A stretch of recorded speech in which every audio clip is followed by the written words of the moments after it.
Day 4 starting video.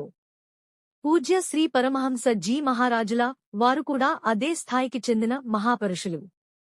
ఆయన వాక్కు అంతః ప్రేరణ వలన గీతకు ఏ అర్థమైతే వ్యక్తమైందో దాని సంకలనమే యథార్థ గీత.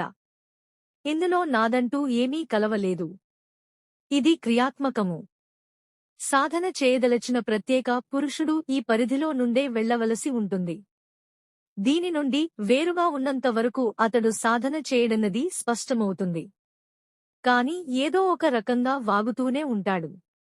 కాబట్టి ఒక మహాపురుషుని శరణు పొందవలెను. ఎందుకంటే శ్రీకృష్ణుడు మరే కొత్త సత్యమును చెప్పలేదు. ఋషిభిర్బహుధా గీతం. ఋషిజనులు అనేకసార్లు దేనిని గుర్తించైతే చెప్పారో దానినే నేను చెప్పుతున్నాను. ఈ జ్ఞానం నాకే తెలుసు, లేక నేనే చెప్పగలను అని అనలేదు. కాని అతను ఏమన్నాడంటే, తత్వదర్శి దగ్గరకు వెళ్ళు, నిష్కపట భావంతో సేవ చేయి, ఆ జ్ఞానాన్ని పొందు. మహాపురుషుల ద్వారా పరిశోధించబడిన సత్యాన్నే శ్రీకృష్ణుడు ఉద్ఘాటించాడు. గీత సుబోధమైన సంస్కృతములో రచింపబడింది. అన్వయార్థమునే తీసుకున్నా మీరు గీతలో చాలా భాగాన్ని స్వయంగా హృదయంగమం చేసుకోగలరు, కాని మీరు యథార్థమైన అర్థాన్ని గ్రహించరు. ఉదాహరణకు శ్రీకృష్ణుడు స్పష్టంగా ఏం చెప్పాడంటే, యజ్ఞం యొక్క ప్రక్రియే కర్మ, అయినా కూడా మీరు వ్యవసాయం చేయడమే కర్మ అంటారు.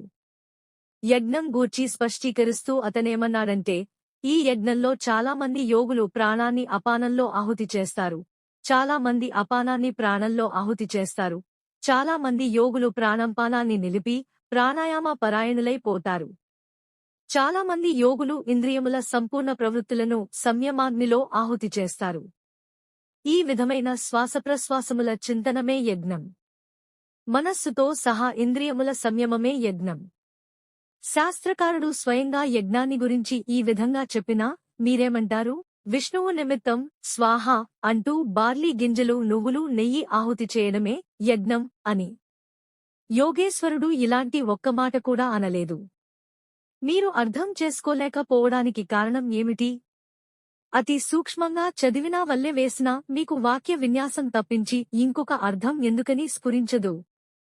మీరు యథార్థ జ్ఞానరహితులై ఎందుకు ఉండిపోతున్నారు? వాస్తవానికి మనుష్యుడు పుట్టి క్రమంగా పెరిగి పెద్దయితే అతనికి పైతృక సంపత్తి, ఇల్లు, వ్యాపారం, భూమి, పొలం, గౌరవ ప్రతిష్టలు, గోవులు, గేదెలు, యంత్ర పరికరాలు ఇత్యాది లభిస్తుంది. ఇదే విధంగా అతనికి కొన్ని అంధవిశ్వాసాలు, ఆచారాలు, పూజా పద్ధతులు కూడా లభిస్తాయి. 33 కోట్ల దేవుళ్లని భారతదేశంలో చాలా కాలం క్రింద